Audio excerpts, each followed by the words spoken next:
Hey guys, welcome back to the Lost Artistry Lash podcast. Today it's going to be a really fun episode because we're actually going to talk about a beginner's journey, and that beginner is Carson. Yeah, so for those of you who don't know, I have actually been learning how to do lash extensions for the last, 6 months or something. Time seems to be flying because we have two young kids, so I don't know if it's been 4 months or 6 months, or maybe it's been 2 years. I have no perception of time. Not sure. But regardless, I've been learning how to do lashes. So we're just going to go over, Caitlin's pretty advanced and she's been doing lashes for a long time. So sometimes it's easy to forget where we're at in terms of our journey. And a lot of people that we chat with on Instagram and email and whatnot, they're new. So I can relate, I guess, a little bit more than Caitlin can, which is weird in being new at lash extensions. So we're just going to kind of talk about where I'm at and how everything's going for me. It's actually really refreshing for me, and it's really easy to think like, oh, I could always do better. I can always do better. But it's nice to talk to people who are in the beginning stages of their lash journey because, especially Cars, because it reminds me in particular, or you, whoever you are, that we have made a lot of progress, whether that is the huge progress that you've made from day one to month one, or, like me, week one into 6.5 years of practice. So I find sometimes I'm like, oh, there's so much to learn and I want to get better. I want to get better at this and this and this. And I'm always like pushing myself, but it is nice to know that we've come a long way, and no matter what stage you're at, you're just going to go up. Yeah. So I guess the first thing that we should talk about is, well, how this all started and why I'm doing this and who I am as an individual, because at the end of the day, this is very strange for me in that, like, I am in every sense of the word a dude. And this is not what I expected to be doing at 30 years old. So But how much do you love it? Tell the truth. Embarrassing me in front of my friends.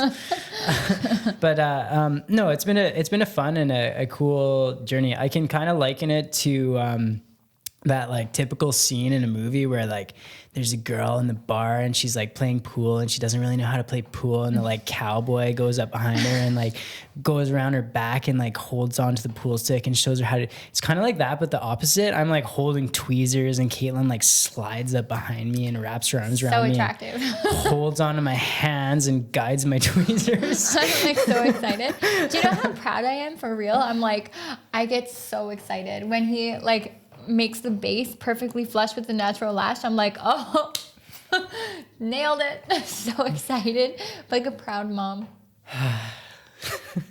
Yeah. So tell me a little bit about the struggles that you faced so far. Like what was your biggest struggle? And yeah.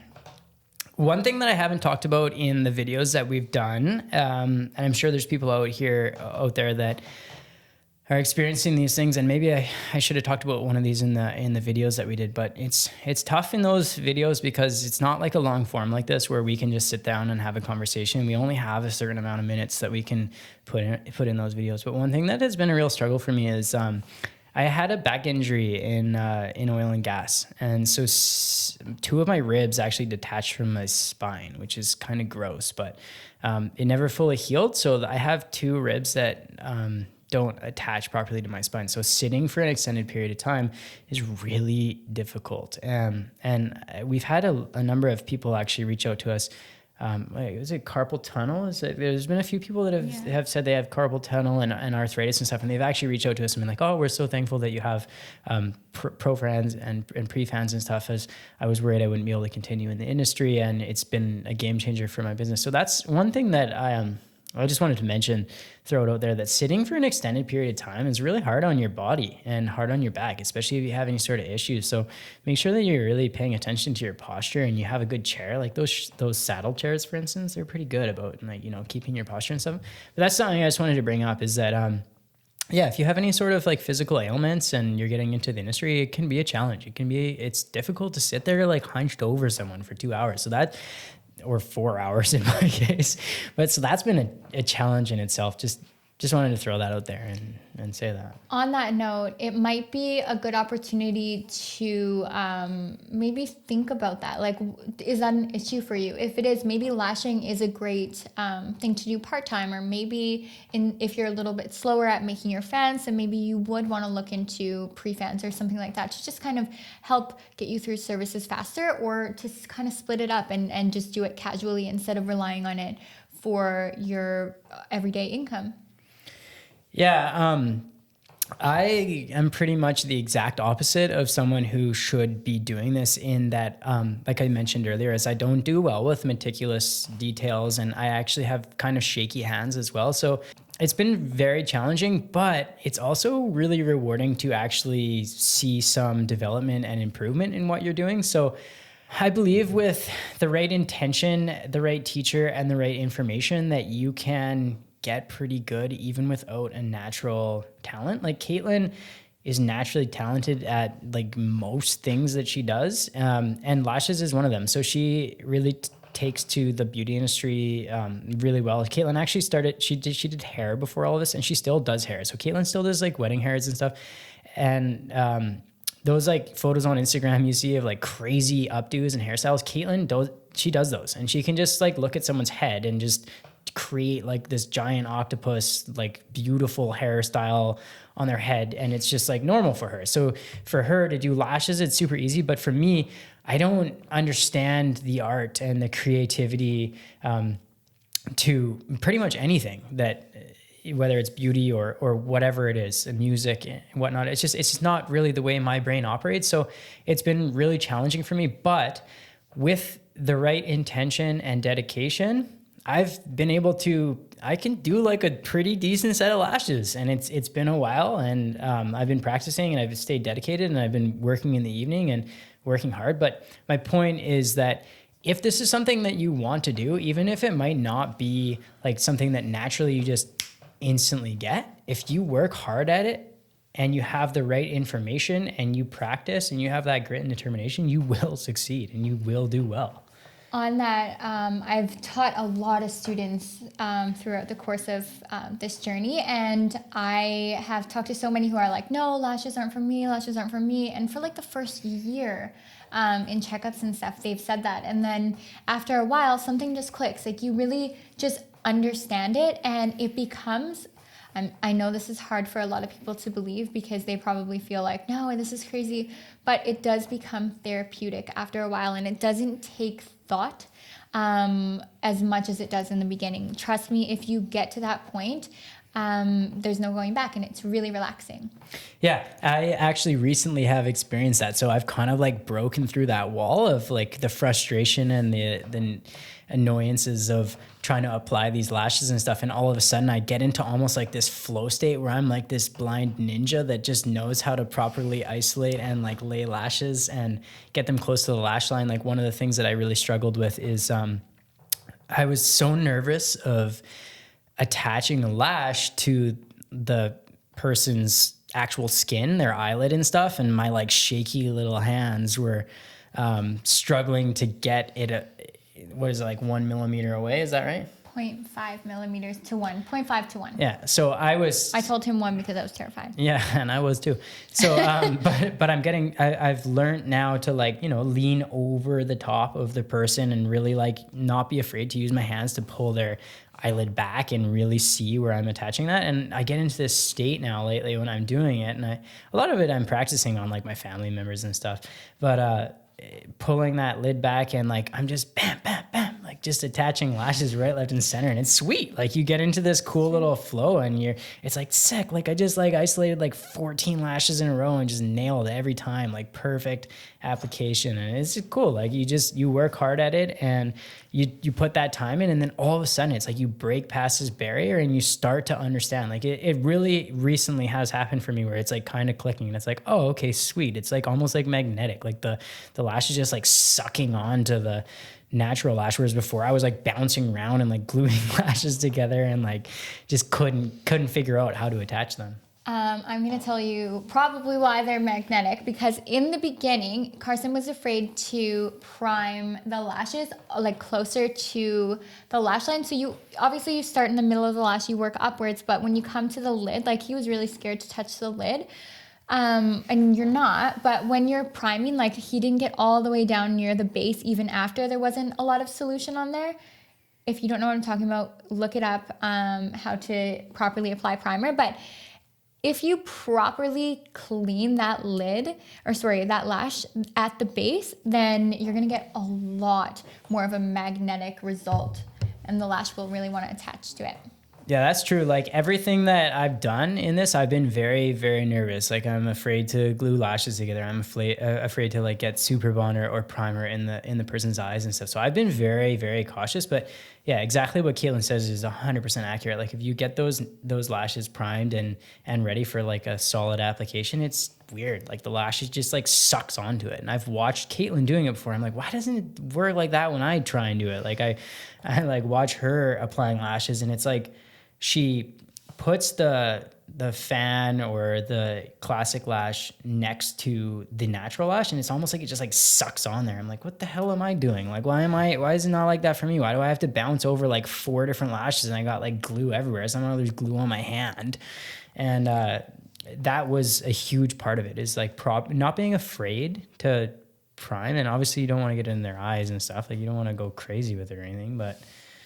And also, remember when I taught you the difference between like tilting your hand just ever so slightly?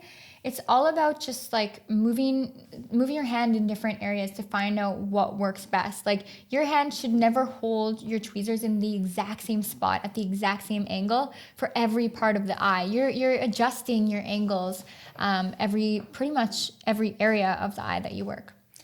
Yeah, I was like weirdly afraid to touch them as well. Like when Caitlin does a service, she's like, there's like so much involvement with her hands on that person's face, and she's like moving their head and she's pulling their eye skin back and whatnot. I was like very awkward and like trying not to touch them and like being very cautious with involving moving their head and whatnot. And that really made things difficult. When Caitlin, she was like hunching over me and being like, you gotta move their head, you gotta move their lashes, you gotta like get your hands involved.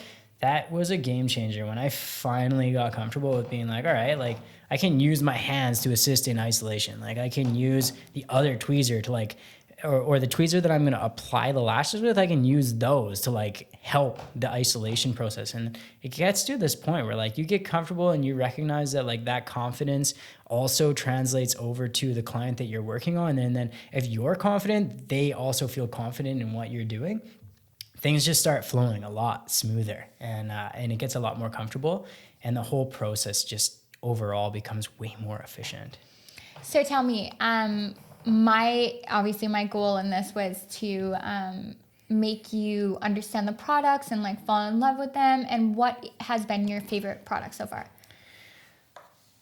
That's tough. I'll be fully honest. I feel like I don't yet have enough time to know what my favorite product is, but my advice to those out there, and I recognize I'm lucky. I have like an unlimited amount of products at my disposal and tweezers to try, but it's to try different things. Like when I first started playing around with different tweezers, like, oh, this is the tweezer that I'm going to use. And then I was struggling with it, and then I'd switch it up and use a different tweezer and be like, oh, like it's actually not as hard as I thought to isolate. Mm-hmm. Like one of the things that I struggled with was the contrast between colors on some of the tweezers, and being able to see the natural lash when I was using a specific tweezer. And when switching it up and using a different tweezer, like, there's people that use straight isolation tweezers. Like straight isolation tweezers are a thing that we sell.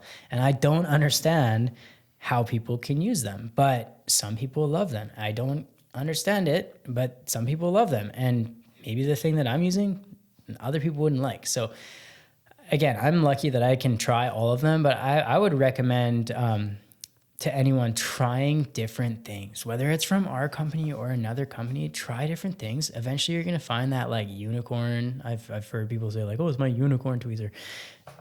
And it's true. Like there's weights, there's grip, so that would be, I can't say like, this is my favorite thing, but what I can say is that like trying different tools for the same end goal is I 10 out of 10 recommend doing. Don't just like grab something and be like, well, these are the tools that I got when I finished my course or whatever, so these are what I use. No, try different things. That's my biggest recommendation. That's actually a really good point too, because when we started, I taught Carson on all of the things that I loved, and he really paved his own way. He played around with different things, and they were definitely not the things that I reached for.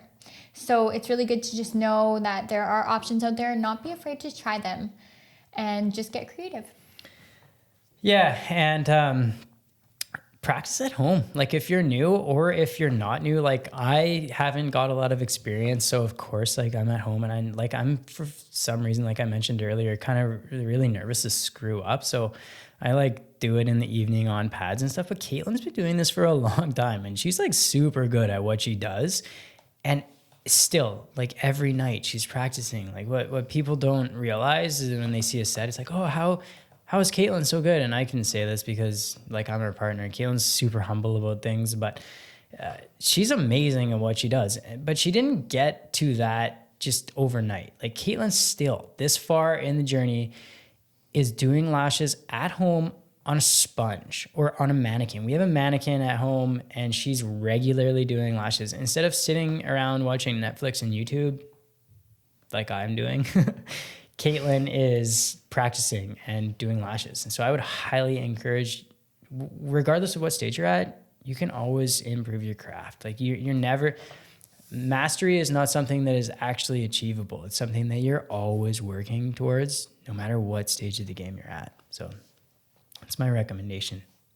So before we end this podcast, is there anything else that you would like to share about your lash journey? No, I think that's pretty much it. It summarizes how I got into it, why I'm doing it, and where I'm at currently. I guess the only thing I could say is that if you got into this and it's something that you wanted to do and you're feeling discouraged at all, just keep working at it, because no matter what your natural skill level is, if you're committed enough and if this is something that you truly want, just stick with it, because you'll be able to break through those barriers and you will all of a sudden, just like that, understand how to do it a lot better, and things at that point become a lot more enjoyable. So I would encourage you to just keep at it, work hard, stick with it, and good things will come. Awesome. So thank you so much for listening. And just one last point here. I am a trainer and Carson is still going through all of the same obstacles as I did when I was in the beginning and as you did when you're in the beginning. So stick with it.